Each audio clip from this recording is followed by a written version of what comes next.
मित्रांनो नमस्कार। आज सामान्य माणूस सरकारकडून काय अपेक्षा ठेवतो का त्याच्या मुलांना चांगलं शिक्षण भेटलं पाहिजे, आरोग्य भेटलं पाहिजे, कामधंदे भेटले पाहिजे, शिक्षण पूर्ण केल्यानंतर त्याला नोकरी लगेच भेटली पाहिजे आणि स्वतः माणसाच्या खिशामध्ये 2 पैसे शिल्लक राहिले पाहिजे, म्हणजे थोडी महागाई कमी झाली पाहिजे, भ्रष्टाचार कमी झाला पाहिजे। या गोष्टीची अपेक्षा सरकारकडून समाजाच्या असतात। पण सध्या आपलं सरकार काय करते तर टिपू सुलतान, औरंगजेब असे विषय समाजासमोर मांडून तरुण पोरांची कशी डोकी भडकावता येतील हीच कामं चालू आहेत। आणि याच्यामध्ये मीडिया हा पेड झाला आहे।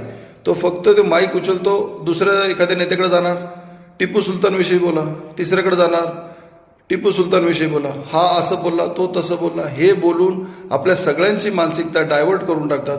आपल्याला महत्त्वाचं काय आहे हे सगळं आपण सोडून देतो, आपल्या मुलांसाठी महत्त्वाचं काय आहे हे पण आपण सोडून देतो, शेतकऱ्यांसाठी महत्त्वाचं काय हे पण आपण सोडून देतो आणि फक्त मीडिया जे दिवसभर बातम्या दाखवतात त्याच्यामध्ये आपण गुंतून जातो। तर आता मी प्रत्येक सरकारच्या समर्थकांना विनंती करतो आणि सुशिक्षित माणसांना सुद्धा विनंती करतो का प्रत्येकाने आता कुठं ना कुठंतरी आवाज उठवणं गरजेचं आहे का बाबा ते टिपू सुलतान आणि औरंगजेब हे करून कुठल्याही सामान्य माणसांचं भलं होणार नाही, त्यांचे विषय घेऊन कुठलाही सामान्य माणूस सुखी राहणार नाही, त्यांच्या मुलांना कामधंदे मिळणार नाही। त्याच्यामुळं जी गरज आहे समाजाची ती सरकारने त्या गोष्टीकडे लक्ष द्यावं आणि ती लोकांना कशी उपलब्ध करून देता येईल, शिक्षण कसं स्वस्त होईल, आरोग्य कसं स्वस्त होईल, या सगळ्या गोष्टींकडे लक्ष द्या, कामधंदे कसे मिळतील।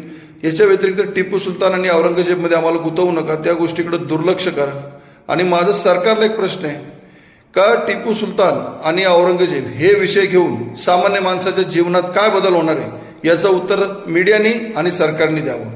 आणि सामान्य माणसांना विनंती करतो की सरकारकडून आपल्या महत्त्वाच्या ज्या मूलभूत गरजा आहे त्याचीच मागणी करावी, बाकीच्या गोष्टींकडे लक्ष देऊ नये। तुम्हाला काय वाटतं कमेंटमध्ये कळवा। धन्यवाद। जय हिंद, जय महाराष्ट्र।